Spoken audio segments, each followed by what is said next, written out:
Okay, so Birmingham, Yeah. this one, This is a tough one. it really is. And we've done deep dives on shootings before, but Right. the details of this one, it's Just just different. yeah. The more we dig into it, especially like you said with these two articles, the more that this like murder for hire angle just throws the whole thing wide open. Right, 5 points south. I mean, that's Yeah. the heart of Birmingham. A Saturday night, people are out having a good time, and It's awful. suddenly it's a Yeah. scene from a movie. And that's the thing that's so unusual about this case. I mean, this wasn't just some random Yeah. act of violence. Yeah. This was, if the local Birmingham piece is to be believed, this was a planned hit Mm-hmm. executed with a terrifying level of precision. Over 100 shell casings. It's a lot.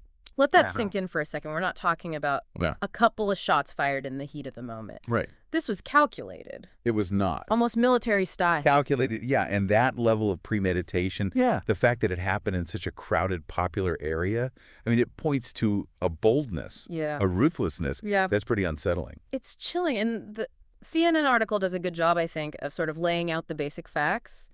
Just after 11 p.m. last Saturday, Yep. gunfire erupts in the 2000 block of Magnolia Avenue South. Right. But those dry facts don't even begin to capture, like, the chaos They don't. that unfolded. And the human cost 4 people dead at the scene. Yeah. Another one succumbed to his injuries at the hospital. 4 families Yeah. shattered. Yeah. Lives cut short while waiting for a burger, saying goodnight to friends. I mean, it's just Just unimaginable. unimaginable. And it doesn't end there. 18 others were injured, some critically. Oh, wow. The ripple effects of this event, the Wow. trauma, the fear, it's going to impact that community for a long, long time. Absolutely. And I think that's, what's really got me thinking is, could this have been prevented? I mean, what warning signs might we have missed here? That's the million-dollar question, isn't it? Yeah. And it's something we're definitely going to want to unpack further. But first, let's dive into the victims, like the alleged target of this hit, because their stories, they paint a very different picture than just cold statistics. Yeah. From what we can piece together from both of these articles, it seems the primary target was a young man named Marcus Walker. Yeah. He was out celebrating his 23rd birthday when the shooting started. 23, man. That's Yeah. just hits hard. You're just starting your life at that age. It's awful. Yeah. And according to the local piece, Walker had been trying to turn his life around. He had had some run-ins with the law in the past, but his family insists he was really trying to make a fresh start. Which makes you wonder about motive here. The local article throws out terms like gang-related and retaliation, but Right. nothing concrete. Yeah. And that's where things get murky. The police chief's plea for public information suggests there's still kind of piecing together the connections. Right. The why behind this targeted hit. And speaking of why, let's talk about the elephant in the room, guns.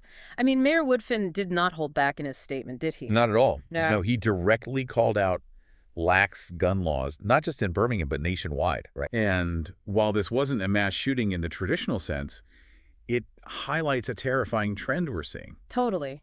Yeah, it feels Yeah. like every few months it's another city, another tragedy, and we become numb to the headlines. Right. But then something like this happens in a place we know, a place where people were just living Yeah. their lives, and Right. And I think it all comes crashing down. this is where understanding the specifics of Woodfin's argument is important, because Mm-hmm.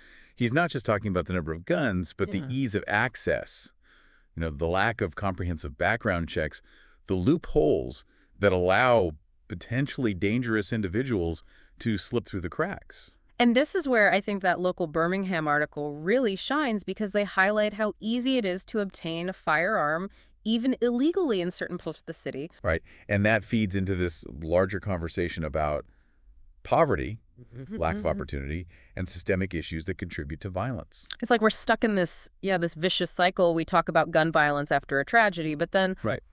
what do we do? How do we move from outrage to actual change? Well, that's where things get tricky. There's no easy answer, no single solution. Right. But what both articles kind of hint at, and what Mayor Woodfin seems to be advocating for, is this multi-pronged approach. Okay, so unpack that for us. What would that look like in a city like Birmingham? Well, for starters, I think it goes beyond just legislation. It's about investing in those communities most impacted by gun violence. Think job creation programs, affordable housing, mental health resources. Right, because if we're serious about breaking the cycle, we have to... Address the root causes, not just the symptoms.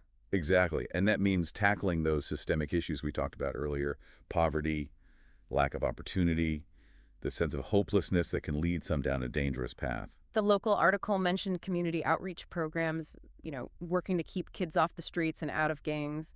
It seems like those types of initiatives could be key. Absolutely. Early intervention is crucial.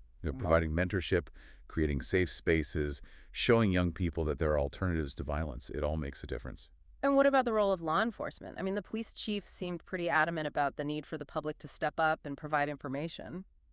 Yeah, he's right. But it also requires building trust between law enforcement and the community. Hmm. People are more likely to come forward if they feel safe and heard.